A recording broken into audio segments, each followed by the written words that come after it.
ये है class 10th history NCERT का चैप्टर फर्स्ट यूरोप में राष्ट्रवाद का उदय। तो हमारा नेक्स्ट क्वेश्चन जो है उसका सॉल्यूशन हम लेके आए हैं। उदारवादियों की 1848 की क्रांति का क्या अर्थ लगाया जाता है? उदारवादियों ने किन राजनीतिक, सामाजिक एवं आर्थिक विचारों का बढ़ावा दिया? इस क्वेश्चन में हम देखेंगे कि जो 1848 में क्रांति हुई उसमें उदारवाद जो था वो क्या लेके आया लोगों के लिए, राजनीतिक, सामाजिक, आर्थिक विचार उनके कैसे थे। शुरू करने से पहले अगर आपने मेरे चैनल को सब्सक्राइब नहीं किया है तो कर लीजिए, और आपको अगर ये सारे हैंड रिटन नोट्स चाहिए तो मैंने डिस्क्रिप्शन में ईमेल आईडी मेंशन किया, वहाँ आप मुझे मेल कर सकते हैं। तो चलिए शुरू करते हैं। 1848 में मध्यम वर्ग के लिए उदारवाद का अर्थ था व्यक्ति के लिए आज़ादी और कानून के सामने बराबरी। मध्यम वर्ग क्या है? जो ना तो बिल्कुल ही हाई लेवल, मतलब जो राजा के लोग होते हैं, मतलब वो है, ना ही गरीब बिल्कुल मज़दूर किसान है। एक मीडियम जो पढ़े लिखे हैं और जिन्हें अपने मध्यम वर्ग जो जिन्हें अपने अधिकारों का ज्ञान है। उसके लिए उदारवाद का अर्थ क्या था कि व्यक्ति को आज़ादी मिलनी चाहिए। ये नहीं कि हाँ कोई राजा है जो वो हमारे ऊपर शासन करे और जो कानून है वो अमीर लोगों के लिए अलग हों, गरीब के लिए अलग हों। तो उनका मानना था कि कानून के सामने भी सब बराबर होने चाहिए। 1848 में यूरोप के अनेक देशों में गरीबी, बेरोजगारी और भूखमरी से परेशान किसान मजदूर विद्रोह कर रहे थे। उसी समय में उदारवादियों द्वारा भी क्रांति हो रही थी। 1848 जो समय है, यूरोप में जो है अलग अलग देश थे, जो फ्रांस, जर्मनी, इटली, उन सब में क्या था, जो गरीब और बेरोजगार लोग थे वो भूखमरी से परेशान हो रहे थे। क्यों? क्योंकि राजा का वहाँ पे शासन चलता था, उन लोगों को जो ज़्यादा सुख सुविधाएं नहीं मिलती थी, तो वो क्या विद्रोह कर रहे थे। वो कह रहे थे कि भाई हमें राजा की सत्ता स्वीकार नहीं है, हमें तो क्या है, एक ऐसी सरकार चाहिए जो सभी लोगों के अधिकारों का ध्यान रखे। तो उसी समय में जो उदारवादी थे वो भी क्रांतियाँ कर रहे थे। 1848 में उदारवादियों की क्रांति का अर्थ राष्ट्रीय एकीकरण के लिए क्रांति माना जाता है। जो उदारवादियों की क्रांति थी उसका मकसद क्या था? संपूर्ण राष्ट्र को एक करना, ना कि जो राष्ट्र है वो छोटे छोटे टुकड़ों में अलग अलग बटा हो।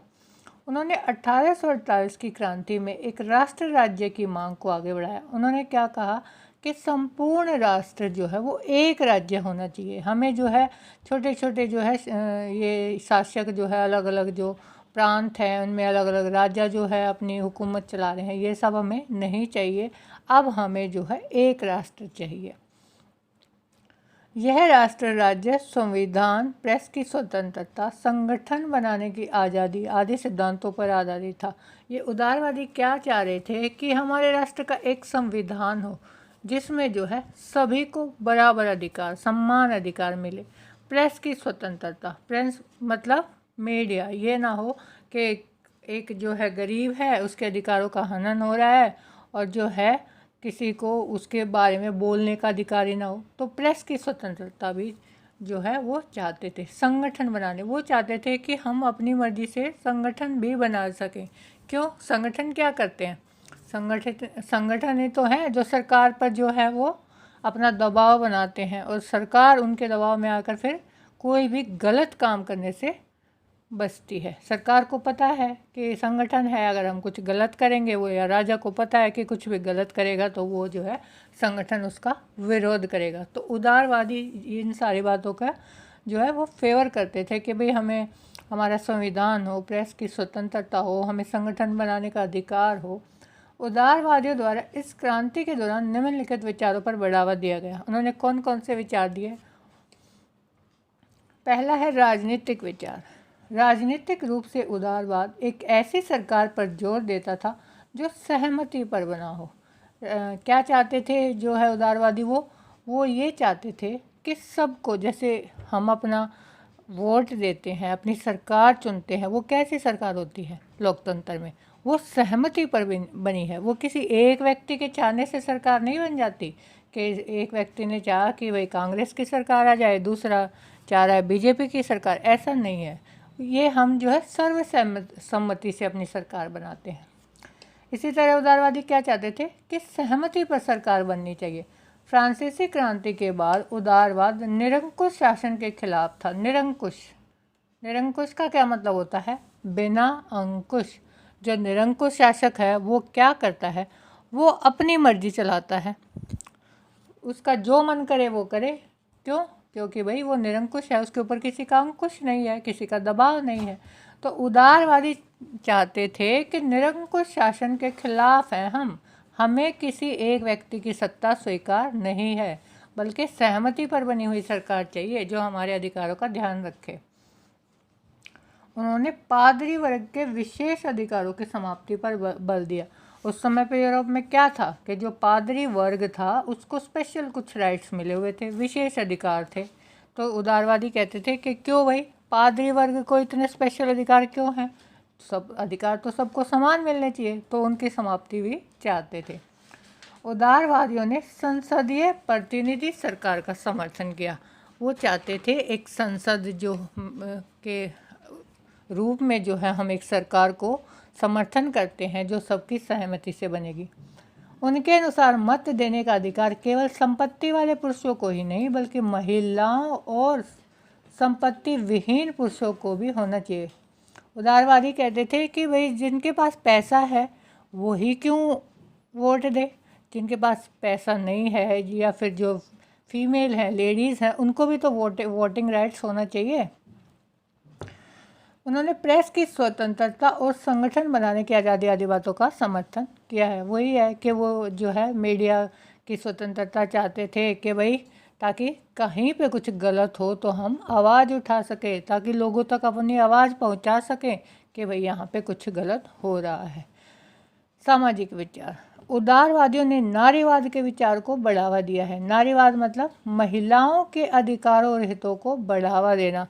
सामाजिक विचार जो है उदारवादियों के कैसे थे कि सिर्फ पुरुष जो है उन्हीं को सारे अधिकार ना हो, जो महिलाएं हैं वो भी अपना बराबरी का महत्व रखती हैं, उन्हें भी अधिकार दिए जाएं, उनके हितों का भी जो है हमें ध्यान रखना चाहिए। स्त्री पुरुष की सामाजिक समानता के विचार को बढ़ावा दिया। पहले हमारे समाज में हम देखते थे ना कि पुरुष को ही ज़्यादा महत्व दिया जाता है, ये कहते हैं ना पुरुष प्रधान समाज। तो उदारवादी कहते हैं कि पुरुष ही क्यों, नारी को भी तो समान महत्व देना चाहिए। इसीलिए जो फ्रांस में, जर्मनी में जो क्रांतियाँ हुई उसमें जो है उन्होंने एक नारी रूपक जो है वो राष्ट्रीय एकता के प्रतीक बनाए थे ताकि नारी को भी सम्मान मिल सके। अगला है हमारा आर्थिक विचार। जो उदारवादी थे उन्होंने आर्थिक क्षेत्र में उदारवाद बाजारों की मुक्ति और चीज़ों तथा पूंजी के आगमन पर राज्य द्वारा लगाए गए नियंत्रणों को ख़त्म करने के पक्ष में था। उदारवादी क्या कहते थे कि बाजारों की मुक्ति, इसका मतलब क्या है कि जो बाजार हैं वो सिर्फ कुछ ही लोगों के हाथों में सिमट कर ना रहें, कुछ ही जो व्यापार संघ है उन्हीं के हाथों में ना रहें, बल्कि सबको व्यापार करने का, अपने सामान बेचने का, खरीदने का जो है सबको समान अधिकार है।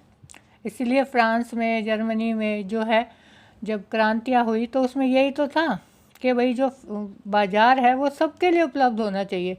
ये नहीं है कि सिर्फ कुछ व्यापारी संघ ही वहाँ पर जो है अपना काबू रखते हैं, वही सामान बेच सकते हैं, खरीद सकते हैं। वो बाज़ार की मुक्ति चाहते थे कि बाज़ार में कोई भी आए व्यापार करे। तो उदारवादी इन सब चीज़ों का भी समर्थन करते थे। तो ये हैं हमारे उदारवादियों के 1848 की क्रांति के समय के विचार। तो आप चैनल को अगर सब्सक्राइब नहीं किया है तो कर लीजिए और बेल आइकन को प्रेस कर दीजिए ताकि आपको लेटेस्ट अपडेट मिलती रहे। Thank you.